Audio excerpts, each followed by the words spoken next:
तो क्या हाल है बच्चों। तो बेटा आज हम पढ़ेंगे क्लास 11th का इकोनॉमिक्स का चैप्टर 1। चैप्टर का नाम है इकोनॉमिक्स एंड इकोनॉमी। बहुत सारे बच्चे बोल रहे होंगे सर ये तो चैप्टर का नाम ही नहीं है। ठीक है, बुक का नाम है इंट्रोडक्शन टू माइक्रो इकोनॉमिक्स। पहले पूरी बात सुन लो बेटा, उसके बाद आगे भगना। बुक का नाम है introduction to microeconomics. Introduction to micro economics.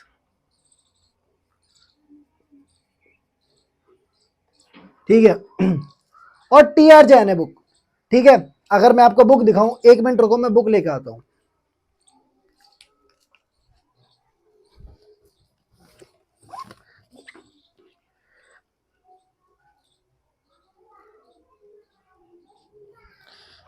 देखो, ये टी.आर. जैन नाम से बुक बिकती है। आप जाके दुकान पे बोलोगे TR. Jain introductory micro economics, ठीक है, तो आपको मिल जाएगी। और सभी स्कूलों में लगभग यही वाली बुक को प्रेफर किया जाता है।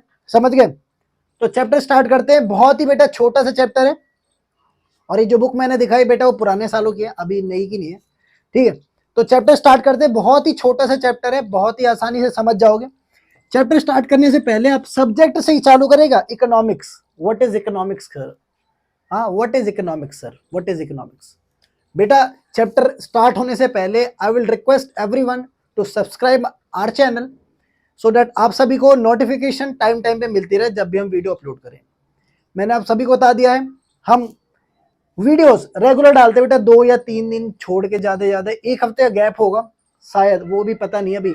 1 हफ्ते गैप होगा। अगर एडिटिंग वगैरह में कुछ प्रॉब्लम हुई, जैसे हमारी लास्ट वीडियो है उसमें एडिटिंग में थोड़ी प्रॉब्लम है, वो अभी तक पेंडिंग पड़ी हुई है। ठीक है, तो चैप्टर स्टार्ट करते हैं। वो सब आप मत छोड़ो, आप पढ़ाई करो। ठीक है, आप मत सोचो। बुक से स्टार्ट करते हैं। What is economics? इकोनॉमिक्स। क्या सर स्पेलिंग गलत लिख रहे हो? देखो, इकोनॉमिक्स, देखो इकोनॉमिक्स को अगर मैं तोड़ू, 2 ग्रीक वर्ड, एक का है नाम ओइकस, ओइकस और नेमन। जो इकोनॉमिक्स है वो 2 वर्ड से मिलकर बना है, जिसका नाम है ओइकस और नेमन। सर ओइकस का मतलब क्या होता है, नेमन का मतलब क्या होता है? बेटा ओइकस का मतलब होता है हाउस होल्ड, नेमन का मतलब क्या होता है? मैनेजमेंट।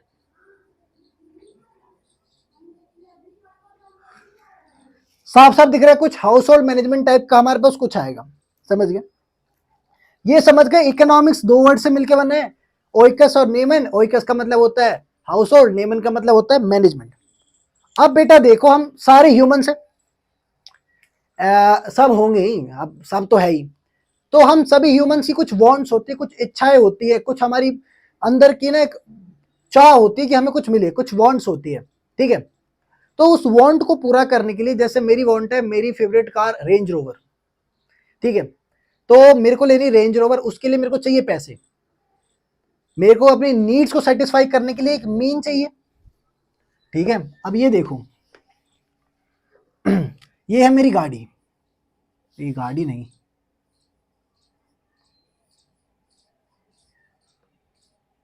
ये है मेरी रेंज रोवर।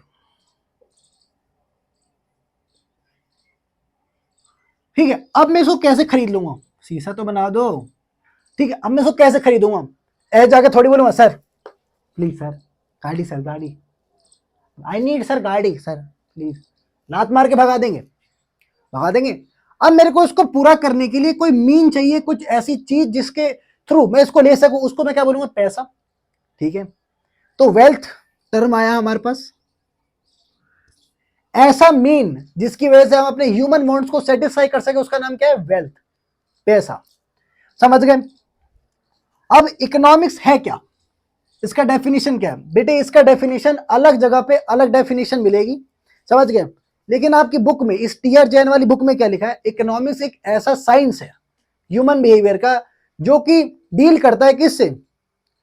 रिसोर्सेज के एलोकेशन से, रिसोर्सेज के डिस्ट्रीब्यूशन से, जिसके थ्रू जो कंज्यूमर है वो अपनी नीड्स को फुलफिल कर सके, नीड्स को सेटिस्फाई कर सके वो, और प्रोड्यूसर जो है वो अपने प्रॉफिट को मैक्सिमाइज कर सके, और एक सोसाइटी जो है वो अपने सोसाइटी के लिए वेलफेयर कर सके, एक सोशल वेलफेयर कर सके। समझ गया? फिर से समझाता हूं। इकोनॉमिक्स एक ऐसा साइंस है, ह्यूमन बिहेवियर का एक ऐसा साइंस है जो कि डील करता है एलोकेशन ऑफ रिसोर्सेज से, डिस्ट्रीब्यूशन ऑफ रिसोर्सेज से, जिसके थ्रू कंज्यूमर मैक्सिमाइज कर सके अपना प्रॉफिट, एक प्रोड्यूसर मैक्सिमाइज कर सके अपना प्रॉफिट, और एक सोसाइटी मैक्सिमाइज कर सके अपना सोशल वेलफेयर। तो इसका डेफिनेशन मैं आपको लिखवा देता हूं, वैसे आप सभी की बुक्स में लिखा हुआ है अगर आप ये वाली बुक लेते हो तो, और बहुत सारे गवर्नमेंट स्कूल्स में यही वाली बुक प्रेफर होती है और बहुत सारे प्राइवेट स्कूल्स में ही प्रेफर होती है, फिर भी मैं लिखवा देता हूं।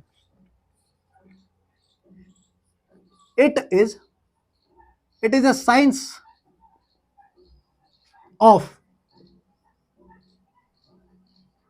human behavior that is concerned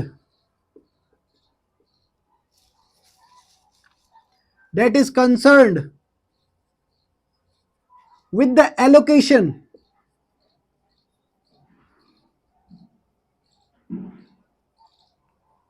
of resources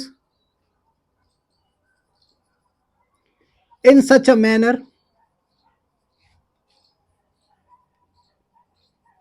that a consumer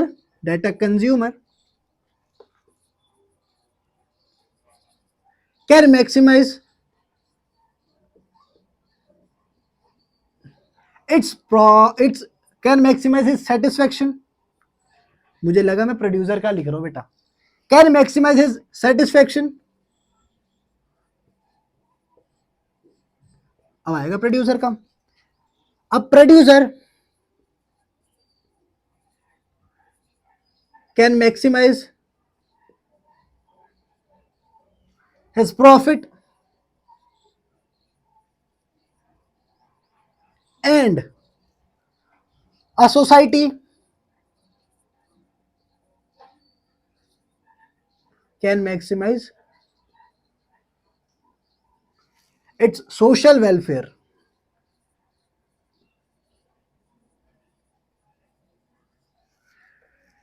समझ गए?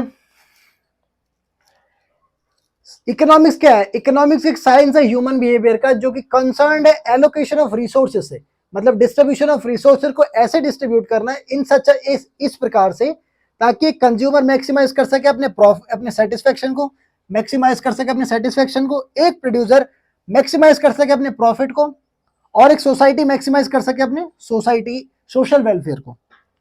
समझ गए? समझ गए? ठीक है। अब हमने समझ लिया कि इकोनॉमिक्स क्या है, इकोनॉमिक्स जो है किस चीजों से डील करता है। अब इकोनॉमिक्स दो टर्म के बिना अधूरी है, that is scarcity and choice.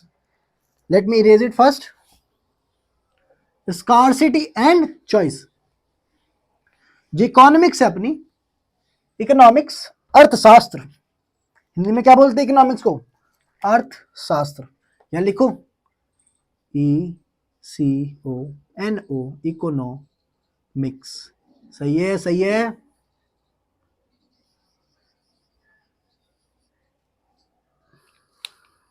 Economics is nothing without two terms, that is scarcity and choice. And choice. Everyone knows what is scarcity. Scarcity मतलब की चीज की कमी हो जाती है, दुर्लभता, और choice means जब दो चीजों के बीच में हमें चुनना पड़ता है उसे बोलते हैं choice. Scarcity means दुर्लभता, as we all know. So अब कैसे? अब एक प्रोड्यूसर है, ठीक है, एक प्रोड्यूसर अपने चीज को, अपने प्रॉफिट को कब मैक्सिमाइज करेगा? जब मार्केट में कोई चीज बहुत ही ज्यादा कम है, ठीक है, तो क्या होगा? आप उसके पास आओगे, आप ज्यादा पैसे देके खरीदोगे कि नहीं? हम सबको पता है अगर मार्केट में कोई चीज कम है तो आप ज्यादा पैसे दे खरीदोगे। कोई चीज स्कार्स है तो उसके पैसे कैसे दोगे आप? ज्यादा। तो यहां से प्रोड्यूसर का प्रॉफिट हो रहा है। चॉइस क्या है? अब मेरे पास है 1 रुपए, मैं बहुत गरीब हूं, बहुत ज्यादा गरीब हूं, मैं गया मार्केट में, मेरे को 1 रुपए वाली बहुत चीजें देखी, मेरे को लगा, मेरे को क्या लगा? चांद सितारे, 1 रुपए वाले कुरकुरे आते हैं बेटे, 1 रुपए वाले कुरकुरे पहले आते थे, 1 रुपए वाली बिस्किट। अब ऐसे ही मेरे को बहुत सारी चीजें दिख गई, नंबर ले लेते 10, मेरे को 10 ऐसी चीजें दिख गई और मेरे को 10 की 10 पसंद है, लेकिन अब मेरे को क्या करना है, मेरे पास 1 ही रुपए है, मैं कोई एक चीज खरीदूंगा जो कि मेरी पर्सनल फेवरेट होगी। मैं खरीद लूंगा चांद सितारे, या मैं खरीद लूंगा कुरकुरे, या मैं खरीद लूंगा बिस्किट। अब मैं कोई एक खरीदूंगा तो मेरे को 9 चीजें थी उनका त्याग करना पड़े, उनको छोड़ना पड़ा। हमें यहाँ पे एक चॉइस बनानी पड़ी, एक चॉइस करनी पड़ी 10 में से एक को। 10 में से कोई एक मेरे को लेना था, क्योंकि मेरे पास कितने रुपए थे, 1 रुपए। तो मैंने क्या किया, मैंने ले लिए चांद सितारे, तो मैंने 9 को छोड़ दिया, और 9 के 9 अल्टरनेटिव थे। मतलब अगर ये नहीं होता तो मैं ये ले लेता, अगर ये नहीं होता तो मैं ये ले लेता। अल्टरनेटिव मतलब पता चल गया, ये नहीं तो ये सही, समझ गए। तो क्या किया मैंने, मेरे पे 10 सामान था, मैंने 1 रुपए का एक अपना फेवरेट सामान ले लिया, और मेरे को 10 सामान पसंद थे। पहली बात, मैंने कोई एक ही सामान ले सकता हूँ क्योंकि मेरी जेब में 1 रुपया है, तो मैंने कोई एक चीज लिया, बाकी 9 को छोड़ दिया। यहाँ पे मेरे पास क्या आई, चॉइस, चॉइस जनरेट हुई। मैं अल्टरनेटिव, अपने अल्टरनेटिव ऑप्शन, अब मेरे पास ऑप्शन थे ना बहुत सारे, मेरे पास अल्टरनेटिव थे, अल्टरनेटिव वो भी थे कि मैं इसकी जगह कुछ और चूज कर सकता हूँ, लेकिन मैं क्या चूज करूंगा, मैं अपना फेवरेट वन चूज करूंगा ना, समझ गए। अब देखो, what is scarcity, sir definition, बेटा डेफिनेशन आप सभी की बुक्स में लिखा हुआ है, व्हाट इज स्कार्सिटी। फिर भी मैं एक छोटी सी डेफिनेशन लिखवा देता हूं। What is scarcity, it is a situation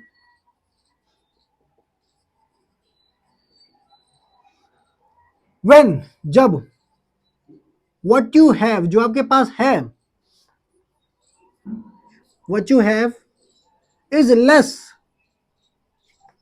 then what you wish to have, what you wish,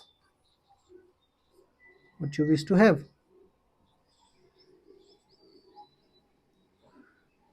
मतलब कि एक सिचुएशन जब आपके पास जो है, what you have is less than what you wish to have, मतलब आपके पास जो चीज है वो कम है, लेकिन जो आपको चीज चाहिए वो ज्यादा है। मतलब यहां पे क्या है, आपके पास रिसोर्स कम है, लेकिन डिमांड क्या है, ज्यादा है ना, ज्यादा है कि नहीं। मैंने क्या बोला, what you have is less than what you wish to have, समझ लो। अब स्कार्सिटी कैसे, चलो आपको दुनिया का सबसे अमीर आदमी बना दिया, ठीक है। लुई विटॉन का जो ओनर है वो बना दिया आपको, उनका नाम नहीं पता, sorry sir, this is my fault, भूल गया मैं, मेरे को याद था वैसे। तो आप उसके ओनर बन गए, समझ गए। अब क्या आप सब चीजें खरीद सकते हो, बहुत बच्चे बोलेंगे हाँ, बहुत बच्चे बोलेंगे, लेकिन बेटा नहीं, ऐसी बात नहीं है, समझ गए।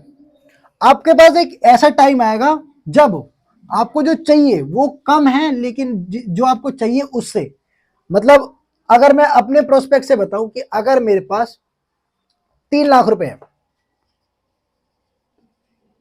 मेरे को गाड़ी चाहिए 5 लाख की, क्या मुमकिन है, what you have is less than what you wish to have, आपके पास जो है वो कम है जो आपको चाहिए उससे, समझ गए। मतलब मेरा जो रिसोर्स है और जो मेरी डिमांड है, तो मेरी डिमांड क्या है, ज्यादा है, मेरी रिसोर्स क्या है, कम है, समझ गए बेटा। यहां तक आप समझ गए, तो अब आगे बढ़ते हैं, समझ गए। तो चलो आगे पढ़ लेते थोड़ा सा। अब बेटा समझते कि चॉइस क्या है, अभी तक हमने क्या क्या पढ़ लिया, इकोनॉमिक्स क्या है, हमने पढ़ ली स्कार्सिटी, अब हम पढ़ेंगे चॉइस। तो चॉइस क्या है, आपके पास limited available available limited goods या सर्विसेज है, ठीक है। आपके पास लिमिटेड है और available alternative goods and services है, ठीक है। अल्टरनेटिव मतलब पता है, ये नहीं तो वो, और लिमिटेड है गुड्स एंड सर्विसेज। अब आपको उसमें से कोई चॉइस करना पड़ेगा, समझ गए। जैसे इसको मिटा दूं, पहले इसका डेफिनेशन लिखो, कि sir what is choice?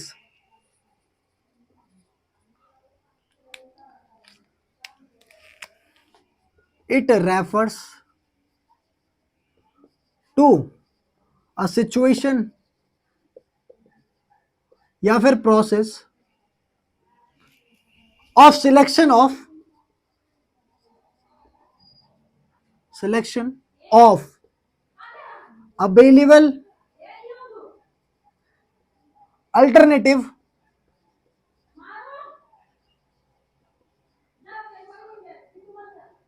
available alternatives, selection of available limited alternatives. समझ गए?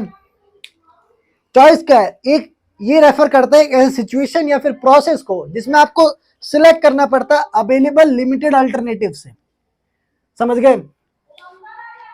अब हम सभी को बताएं रिसोर्सेज जो है, रिसोर्सेज है वो स्कार्स है, सबको पता है कि नहीं? ठीक है। अब रिसोर्सेज की हमेशा कमी पड़ जाती है। अगर आपके पास कोई, आप अगर ह्यूमन हो तो अगर आपको अपनी नीड्स को पूरा करना है तो आपके रिसोर्सेज हमेशा कम पड़ जाते हैं, ये ध्यान रखना।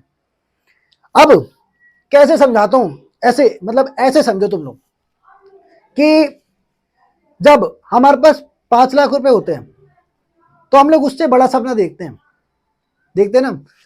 अगर हमने वो सपने को अचीव कर लिया तो हम उससे बड़ा सपना देखते हैं। ठीक है। तो रिसोर्सेज जो है हमेशा कम, रिसोर्सेज की हमेशा कमी पड़ जाती है। जब हमारे वांट्स के हिसाब से देखें तो हमारी मानव इच्छाएं जो होती है ना हमेशा बड़ी होती है, इंसानों की इच्छा हमेशा बड़ी होती है। समझ रहे हो? और रिसोर्सेज को एलोकेट कर सकते हैं। अब जैसे रिसोर्सेज आर स्कार्स, समझ गए, रिसोर्सेज कमी होती है, लेकिन रिसोर्सेज को मैं डिस्ट्रीब्यूट कर सकता हूं उसके अवेलेबल अल्टरनेटिव यूज से। अब 3 लाख रुपए है मेरे पास,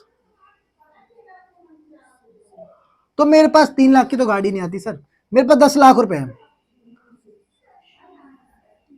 और मेरे पास बहुत सारे ऑप्शन मिल गए कार्स के। ठीक है। तो मैं ऐसी कार सिलेक्ट करूंगा ना जो मेरी पर्सनल फेवरेट होगी। समझ गए? या फिर एक खेत है, कौन सा रेड मार्कर, मेरे पास एक खेत है, ये खेत है मेरा, मेरे पास 4 लोग हैं, रामू, सामू और चिंटू और पिंटू। रामू बोलता है कि ये जमीन सर आप मुझे दे दो, मैं इस पे मस्त खेती करूंगा। ठीक है। सामू बोलता है कि सर मेरे को दे दो, मेरे को, मैं इधर में मस्त एक हॉस्पिटल खोलूंगा। समझ रहे हो? तब तक चिंटू आता है मेरे पास। चिंटू बोलता है सर इनके चक्कर में मत पड़ो, आप मुझे दो, मस्त डांस एकेडमी खोलेंगे, नचवाएंगे सबको इधर में। ठीक है, देश भी आगे बढ़ेगा। पिंटू आता है, पिंटू बोलता है कि सर स्कूल खोलेंगे इधर, बढ़ेगा इंडिया, तभी तो बढ़ेगा इंडिया। अब मैं इस रिसोर्स को ऐसा एलोकेट करूंगा ना, मैं इस ऐसे इसके अल्टरनेटिव जो यूज है, देखो या तो मैं इसको दे सकता हूं या इसको या इसको या इसको, मैं किसी एक को दूंगा इस रिसोर्स को, ये जमीन एक रिसोर्स ही तो है, तो मैं किसी एक को दूंगा। समझ गए? मतलब रिसोर्सेज को डिस्ट्रीब्यूट कर सकता हूं इसके अल्टरनेटिव यूज के हिसाब से। जहां मेरे को ज्यादा प्रॉफिट देगा मैं क्या करूंगा, मैं उसको दे दूंगा, मैं क्या ले जा भाई ले जा, उसके बदले मेरे को पैसे देंगे, या फिर जो मेरे को ज्यादा पैसे देगा मैं उसको दे दूंगा। समझ गए? अब आपके पास आता है माइक्रो और मैक्रो इकोनॉमिक्स क्या होता है। What is micro and what is macro economics? Marker change, marker change, red and blue. ठीक है। आपके पास 2 टर्म आते हैं, micro economics and macro economics. Micro समझ गए, छोटे, माइक्रो की स्पेलिंग थोड़ी सी मिस्टेक, माइक्रो मतलब होता है छोटा, मैक्रो मतलब होता है बड़ा। माइक्रो से स्टार्ट करते हैं। देखो इसका पूरा पूरा मैं लिखवाऊंगा, लेकिन आपको थोड़ा समझाया तो कि माइक्रो और मैक्रो क्या होते हैं। अगर सिर्फ इनके वर्ड को ले लो, इधर से ले लो माइक्रो, तो माइक्रो जो वर्ड है ना वो है माइक्रोस से, MIKROS। माइक्रोस जो है वो ग्रीक वर्ड है। माइक्रोस का मतलब होता है स्मॉल। अब आ गया मैक्रो। मैक्रो को वो ग्रीक में बोलते हैं मैक्रोस। ये वर्ड ग्रीक से आया जिसका नाम मैक्रोस, ठीक है। ग्रीक लिख दो क्या, ग्रीक मतलब क्या होता है, लार्ज। जब इकोनॉमिक्स को स्मॉल लेवल पे पढ़ते हैं, छोटे लेवल पे पढ़ते हैं, इंडिविजुअल के लेवल पे पढ़ते हैं, तो हम पढ़ते हैं उस टाइम माइक्रो इकोनॉमिक्स। अगर मैक्रो पढ़ते हैं, जब कंट्री के लेवल पे होगा, एम्प्लॉयमेंट के लिए पढ़ रहे हैं, ठीक है, तो हम क्या पढ़ेंगे, मैक्रो इकोनॉमिक्स। समझ गए बेटा। तो अब इसको डिटेल में समझते हैं, what is micro economics and what is macro economics. फिर मैं आपको इनका डिफरेंस भी दिखाऊंगा कि माइक्रो और मैक्रो के बीच में डिफरेंस क्या है। समझ गए। तो चलो सबसे पहले स्टार्ट करते हैं व्हाट इज माइक्रो इकोनॉमिक्स। साथ ही साथ पढ़ लेंगे शायद इसी के साथ पढ़ेंगे माइक्रो के साथ ही मैक्रो, या फिर आगे देखेंगे। समझ गए। तो चलो माइक्रो इकोनॉमिक्स को स्टार्ट करते हैं पहले। तो बेटा आप देखते हैं what is micro economics. Micro मतलब क्या होता है, छोटा। आपको पता है जब हम छोटे लेवल पे इकोनॉमिक्स को पढ़ते हैं तो हम माइक्रो इकोनॉमिक्स पढ़ते हैं। तो क्या लिखा है, micro economics studies the economic activity. Micro economics में हम किसकी इकोनॉमिक एक्टिविटी को पढ़ते हैं या फिर किसकी इकोनॉमिक प्रॉब्लम को पढ़ते हैं, जो कि इंडिविजुअल यूनिट की होती है। इंडिविजुअल यूनिट क्या होगी, जैसे इंडिविजुअल हाउस होल्ड, किसी एक घर के बारे में पढ़े, किसी एक फर्म के बारे में पढ़े, किसी एक इंडस्ट्री या फिर किसी एक मार्केट के बारे में पढ़े, तो माइक्रो इकोनॉमिक्स पढ़ते हैं हम। माइक्रो इकोनॉमिक्स क्या होता है, जब इकोनॉमिक एक्टिविटीज को पढ़ते हैं इंडिविजुअल यूनिट पे। इंडिविजुअल यूनिट क्या क्या है, individual market, individual house hold, individual firm, individual industry, यही होती है इंडिविजुअल यूनिट। अब माइक्रो इकोनॉमिक्स किस माइक्रो इकोनॉमिक्स में क्या क्या चीजें इंक्लूड है। मार्केट इकोनॉमिक्स में इंक्लूड है demand theory, production theory, price determination और फैक्टर प्राइसिंग। माइक्रो इकोनॉमिक्स में हम क्या क्या पढ़ते हैं, और डिमांड थ्योरी, क्या डिमांड आई है, प्रोडक्शन थ्योरी और प्राइस डिटर्मिनेशन और फैक्टर प्राइसिंग, ये सभी माइक्रो इकोनॉमिक्स में इंक्लूड है। समझ गए। माइक्रो इकोनॉमिक्स ये समझ गए किसके लिए पढ़ते हैं, माइक्रो इकोनॉमिक्स पढ़ते हैं स्मॉल लेवल पे, ठीक है। तो हम डिमांड थ्योरी पढ़ेंगे कि क्या डिमांड आ रही है उधर से, प्रोडक्शन थ्योरी कितना प्रोड्यूस हो रहा है, प्राइस डिटर्मिनेशन कितना प्राइस उसका तय किया गया, निश्चित क्या है, फैक्टर प्राइसिंग मतलब कितना हमने पैसा डिस्ट्रीब्यूट करना है किसको, लेबर्स को, और इसके लेबर हो गया, कैपिटल हो गया, इन सब में कितना पैसा डिस्ट्रीब्यूट कर सकते हैं, करना है। यहाँ पे लिखा हुआ आपकी बुक में और डिस्ट्रीब्यूशन। फैक्टर प्राइसिंग क्या होते हैं, पता चल गया। प्राइस डिटर्मिनेशन, प्रोडक्शन थ्योरी और डिमांड थ्योरी, कितना डिमांड आया हमने, कितना प्रोड्यूस किया, डिमांड की कितना डिमांड आया, डिमांड थ्योरी, कितना प्रोडक्शन किया हमने, प्रोडक्शन थ्योरी, क्या प्राइस होगी, प्राइस डिटर्मिनेशन। और फैक्टर प्राइसिंग मतलब कितने पैसे हमें पे करने पड़ेंगे हमारे हमारे प्रोडक्शन में जितना भी कॉस्ट है उसके लिए लेबर्स को, और जितने भी फैक्टर ऑफ प्रोडक्शन होते हैं उनको। समझ गए, क्या क्या होते हैं, लेबर, कैपिटल, और आगे पढ़ेंगे बताऊंगा। समझ गए माइक्रो इकोनॉमिक्स क्या होता है। अब मैक्रो इकोनॉमिक्स देखते हैं, मैक्रो इकोनॉमिक्स क्या होता है, इसका स्क्रीनशॉट ले लो आप लोग। अब पढ़ते हैं व्हाट इज मैक्रो इकोनॉमिक्स बेटा। तो बेटा अब हम पढ़ रहे हैं कि मैक्रो इकोनॉमिक्स क्या होता है, मतलब मैक्रो इकोनॉमिक्स के हम थोड़ी बहुत झलक देखेंगे, बाकी आप 12th में एक बुक है मैक्रो इकोनॉमिक्स की, इंट्रोडक्शन टू मैक्रो इकोनॉमिक्स, वो पढ़ेंगे पूरी। तो यार देखो मैक्रो इकोनॉमिक्स क्या है, macro economics deals with the aggregate. Aggregate मतलब क्या होता है, सम या होल, ठीक है, या फिर a mass at the level of economy as a whole.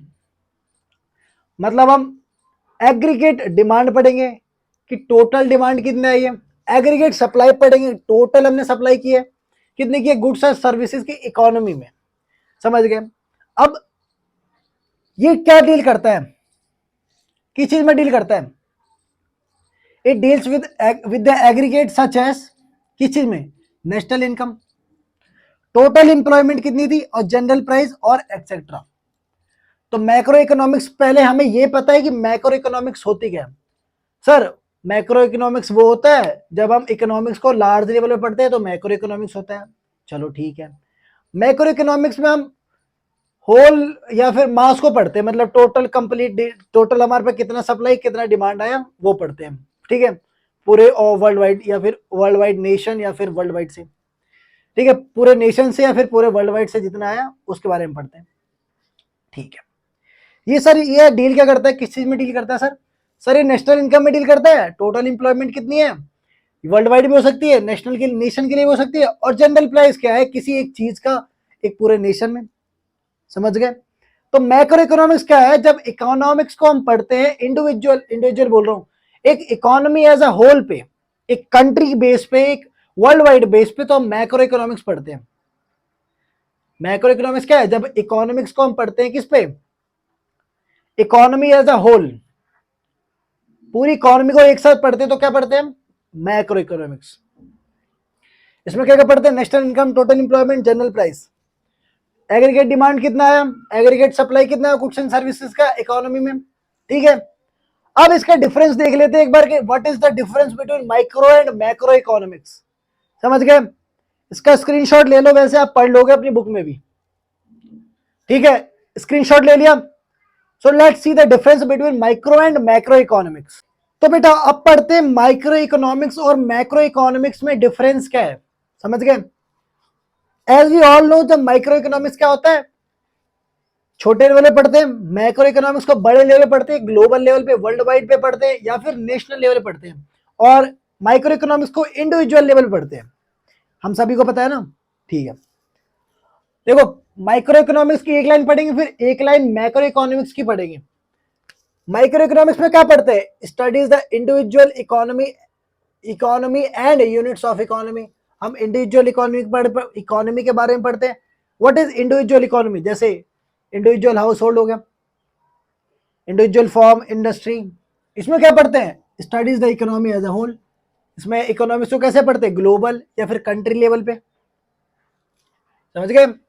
Allocation of resources and price determination, इसमें हम रिसोर्सेज को डिस्ट्रीब्यूट करते हैं और प्राइस को डिटरमाइन करते हैं, रिसोर्सेज को डिस्ट्रीब्यूट करते हैं और प्राइस को डिटरमाइन करते हैं। Determine the overall level of output, total level of output कितना है और एम्प्लॉयमेंट क्या है टोटल, एक नेशन में या फिर एक वर्ल्ड वाइड लेवल पे, समझ गए? डिटरमाइन करते हैं कि नेशन में आउटपुट का लेवल क्या है या फिर एक वर्ल्ड वाइड लेवल पे, ग्लोबल लेवल पे आउटपुट क्या है या फिर एम्प्लॉयमेंट क्या है। इसमें माइक्रो वेरिएबल्स होते हैं, कंज्यूमर डिमांड क्या है, कंज्यूमर की डिमांड क्या है, प्रोड्यूसर ने सप्लाई क्या किया, ये वेरिएबल्स है इसके। इसके क्या वेरिएबल्स है, एग्रीगेट डिमांड, मतलब पूरी कंट्री से डिमांड कितना है या फिर पूरे ग्लोबल लेवल से डिमांड कितना है, ग्लोबल लेवल पे सप्लाई कितना हुआ या नेशनल लेवल पे सप्लाई कितना हुआ, टोटल सप्लाई कितना हुआ। इंडिविजुअल इनकम के, इसमें इंडिविजुअल इनकम है, इंडिविजुअल प्राइस है, किसी इंडिविजुअल की इनकम है, किसी इंडिविजुअल वस्तु है, कोई चीज है उसकी प्राइस, किसी इंडिविजुअल चीज का आउटपुट, समझ गए? जैसे इस मार्कर का हो गया, इस इंडिविजुअल मार्कर का प्राइस कितना होगा, इस इंडिविजुअल की इनकम कितनी हो गई। इसमें क्या पढ़ते हैं, national aggregate income, total national की इनकम क्या है, जीडीपी, मतलब नेशनल एग्रीगेट आउटपुट, मतलब टोटल नेशनल, टोटल टोटल कितना है नेशनल, पूरे एक नेशन का कितना आउटपुट आया, टोटल नेशन से कितना आउटपुट आया टोटल, वो पढ़ते हैं। इसको हम प्राइस थ्योरी बोलते हैं, इसको हम इनकम थ्योरी बोलते हैं। इसमें देखो सारे मैक्रो वेरिएबल्स कांस्टेंट होते हैं माइक्रो में, और मैक्रो में सारे माइक्रो वेरिएबल्स कांस्टेंट होते हैं, समझ गए? हमने क्या क्या पढ़ा, इसमें हम इंडिविजुअल इकोनॉमी पढ़ते हैं या फिर यूनिट्स ऑफ इकोनॉमी को पढ़ते हैं, इसमें इकोनॉमी एज अ होल पढ़ते हैं, इसमें पढ़ते हैं रिसोर्सेज और प्राइस डिटर्मिनेशन के बारे में पढ़ते हैं, डिस्ट्रीब्यूशन ऑफ रिसोर्सेज और प्राइस डिटर्मिनेशन, इसमें डिटरमाइन करते हैं overall level of output and employment. इसके वेरिएबल्स क्या क्या है, कंज्यूमर डिमांड, प्राइस, प्रोड्यूसर की सप्लाई। मैक्रो वेरिएबल्स की क्या है, एग्रीगेट डिमांड, मतलब अ सम ऑफ या फिर अ मास ऑफ, डिमांड कितना है, और एग्रीगेट सप्लाई।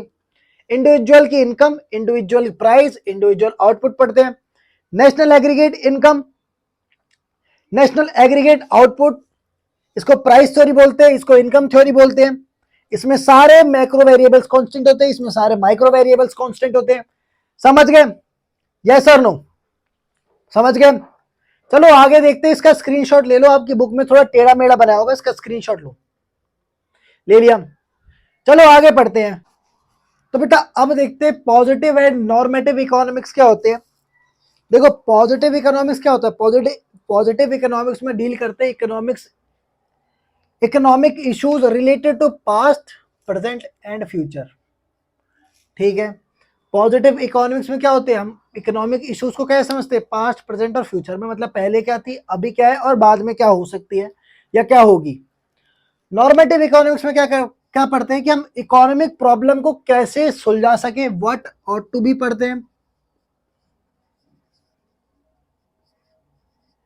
मतलब क्या करना होगा अगर हमें इकोनॉमिक प्रॉब्लम को खत्म करना है। वैसे खत्म तो नहीं हो सकते इकोनॉमिक प्रॉब्लम, लेकिन ठीक ठाक करने के लिए अपने देश की इकोनॉमी को हम क्या कर सकते हैं, समझ गए। ये फैक्ट एंड फिगर्स के ऊपर बेस्ड होता है पॉजिटिव इकोनॉमिक्स। और ये इसमें जो हमारे इकोनॉमिस्ट होते हैं, इकोनॉमिस्ट जो होते हैं वो अपनी ओपिनियंस देते हैं कि हमें क्या करना चाहिए जिससे हमारी इकोनॉमिक और ज़्यादा अच्छी हो जाए।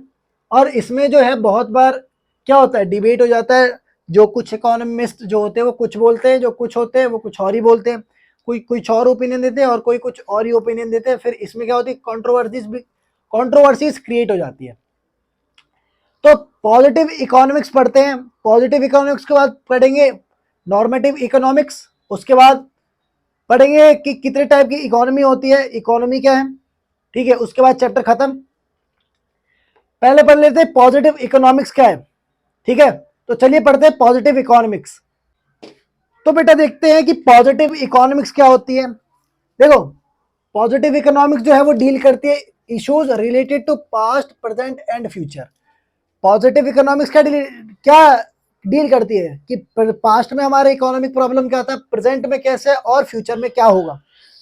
ठीक है, आगे economic situation can be studies by using fact and figures. इसमें जो सिचुएशन है उसको पढ़ सकते हैं फैक्ट और फिगर्स में, मतलब न्यूज़पेपर या फिर कई आर्टिकल वगैरह में। ठीक है, इसमें जो इकोनॉमिक जो सिचुएशन है उसको हम पढ़ सकते हैं फैक्ट और फिगर्स के बेस पे। अब इससे कैरेक्टरिस्टिक क्या है, पॉजिटिव इकोनॉमिक से कैरेक्टरिस्टिक क्या है, ये एनालाइज करता है economic behaviour of people related to past, present and future, कि लोगों का इकोनॉमिक बिहेवियर कैसा था पहले, अभी और बाद में। समझ गए। इसमें स्टेटमेंट जो होता है वो बेस होता है फैक्ट एंड फिगर पे, जो कि पास्ट, प्रेजेंट और फ्यूचर पे पास्ट, प्रेजेंट एंड फ्यूचर के बारे में होता है।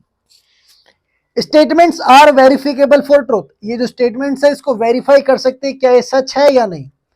और statements do not reflect any value judgement, इसमें हमारी वैल्यू जजमेंट स्टेटमेंट पे कोई प्रभाव नहीं डालेगी। समझ गए। पॉजिटिव इकोनॉमिक्स क्या होता है, पॉजिटिव इकोनॉमिक्स क्या होता है, रिलेट करता है इकोनॉमिक प्रॉब्लम को पास्ट, प्रेजेंट एंड फ्यूचर को। इकोनॉमिक सिचुएशन को हम पढ़ सकते हैं फैक्ट और फिगर्स के बेस पे। इसके कैरेक्टरिस्टिक क्या है, एनालाइज करता है इकोनॉमिक बिहेवियर लोगों का, जो कि पास्ट, प्रेजेंट और फ्यूचर में क्या था और क्या है क्या होगा। स्टेटमेंट जो होगा वो बेस होगा फैक्ट और फिगर पे, जो कि रिलेट करेगा पास्ट, प्रेजेंट एंड फ्यूचर से। स्टेटमेंट जो है इसको वेरीफाई कर सकते क्या है सच है या नहीं। और statements do not reflect any value judgement, statement को वैल्यू जजमेंट से कोई फर्क नहीं पड़ेगा। ठीक है, या फिर ओपिनियन इकोनॉमिस्ट का कोई फर्क नहीं पड़ेगा इनसे। समझ गया, ये हमारा हो गया पॉजिटिव इकोनॉमिक्स। आगे बढ़ के पढ़ते हैं हम लोग नॉर्मेटिव इकोनॉमिक्स क्या होता है। हमें पता है नॉर्मेटिव इकोनॉमिक्स क्या है, इसमें हम पढ़ेंगे इकोनॉमिक प्रॉब्लम को कैसे सॉल्व किया जा सकते हैं। ठीक है, तो चलिए पढ़ते हैं नॉर्मेटिव इकोनॉमिक्स। बेटा अब देखते हैं नॉर्मेटिव इकोनॉमिक्स क्या होता है। देखो नॉर्मेटिव इकोनॉमिक्स में मैंने बताया था कि जब इकोनॉमिक इशू को सॉल्यूशन के लिए हम क्या स्टेप्स लेने वाले, क्या ओपिनियन सब इकोनॉमिस्ट से लेंगे, वही होती है normative economics. Normative economics is the economics of what ought to be, क्या करना होगा। इकोनॉमिक एक ऐसा इकोनॉमिक है जिसमें हम पढ़ते हैं कि व्हाट ऑट टू बी, क्या करना होगा अगर हमें किसी इकोनॉमिक इशू का सॉल्यूशन निकालना है तो। It deals with opinions. देखो इससे पहले वाले में ओपिनियंस कोई मैटर नहीं करते थे, क्योंकि वो फैक्ट एंड फिगर्स के बेस पे हम पढ़ रहे हैं बस। इसमें हम क्या करें, it deal with opinions of the economist related to economic issues. इसमें हम ओपिनियंस को सुनते हैं जो कि इकोनॉमिस्ट देते हैं इकोनॉमिक इशू को देख के।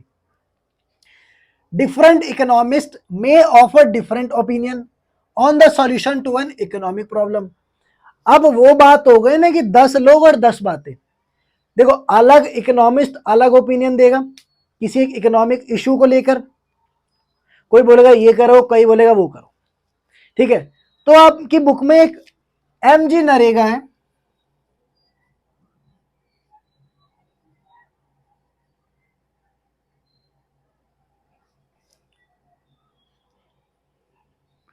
MGNREGA,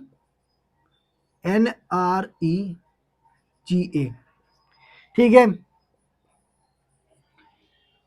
MG नरेगा क्या है? Mahatma Gandhi national rural rural and rural employment guarantee act, ठीक है।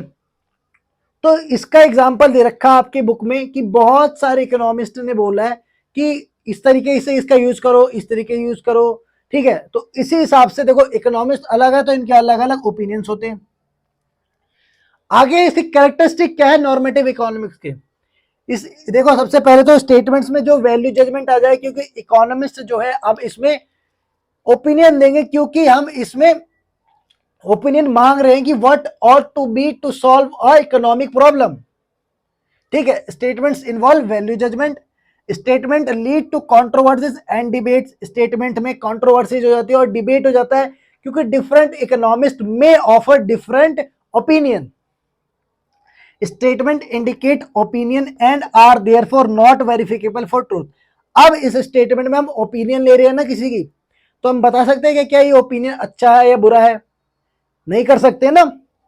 Statement reflect what ought to be as a solution to economic problem. Statement reflect करता है कि हमें क्या करना होगा एक इकोनॉमिक प्रॉब्लम को सॉल्व करने के लिए। तो इस वाले स्लाइड में हमने क्या पढ़ा कि नॉर्मेटिव इकोनॉमिक्स एक ऐसी इकोनॉमिक्स में जिसमें हम डील करते हैं कि व्हाट ऑट टू बी, क्या करना होगा। ये डील करता है ओपिनियन जो कि इकोनॉमिक्स देते हैं related to economic issues. Different economics जो है वो अलग अलग टाइप के ओपिनियन दे सकते हैं इकोनॉमिक प्रॉब्लम को लेकर। अब नॉर्मेटिव इकोनॉमिक्स का क्या है कैरेक्टरिस्टिक, क्या है? स्टेटमेंट जो है इन्वॉल्व कर सकता है वैल्यू जजमेंट को करता है, वैल्यू जजमेंट को इन्वॉल्व। स्टेटमेंट जो है लीड करता है कंट्रोवर्सीज एंड डिबेट्स को। स्टेटमेंट इंडिकेट करता है ओपिनियन, इसीलिए इसमें कोई हम सच नहीं बता सकते कि क्या सच है या गलत है। स्टेटमेंट जो है वो रिफ्लेक्ट करेगा what ought to be to as a solution of a economic problem, ठीक है। आगे पढ़ लेते हैं कि इकोनॉमी क्या होती है, व्हाट इज इकोनॉमी, ठीक है। धन दौलत पढ़ते हैं व्हाट इज इकोनॉमी। अब बच्चों देखते हैं व्हाट इज इकोनॉमी। देखो इकोनॉमी एक ऐसा देखो जब लोग इकोनॉमिक एक्टिविटीज परफॉर्म करते हैं जिसकी वजह से लोग अपनी लिविंग को अर्न कर सके, वही होती है इकोनॉमी। देखो यहाँ लिखा हुआ है the nature and level of economic activities performed by the people of an area would reveal a system by which people of that area earn their living. This is system is called economy. क्या लिखा है? ऐसा nature और level of economic activity, जैसे मैं हूं, मेरी economic activity क्या है? टीचिंग। कोई डॉक्टर है तो उसका क्या करना है? पेशेंट को देखना। तो लोग अलग अलग इकोनॉमिक एक्टिविटी परफॉर्म करते हैं, परफॉर्म बाय द पीपल एक एरिया के, वो एक सिस्टम बनाएंगे, would reveal a system by which people of that area earn their living, जिसकी वजह से उस एरिया के लोग अपने लिए लिविंग अर्न कर सकते हैं। ऐसा नेचर या फिर लेवल ऑफ इकोनॉमिक एक्टिविटी जो कि लोग परफॉर्म करते हैं एरिया के, और वो एक सिस्टम रिवील करता है जिसके थ्रू उस एरिया के लोग अपनी लिविंग को अर्न करते हैं, उसी को क्या बोलते हैं? इकोनॉमिक, सॉरी उसी को क्या बोलते हैं? इकोनॉमी। अब दो टाइप की इकोनॉमी होती है, simple and complex. So what is simple economy? जब इंटरडिपेंडेंस मॉडरेट हो, जब मैं किसी पे इंटरडिपेंडेंट हूं मॉडरेट लेवल पे, तो क्या होगा? Simple economy. And what is complex economy? When the interdependence is high, then उसको क्या बोलूंगा? Complex economy. दोनों का डिफरेंस देखो।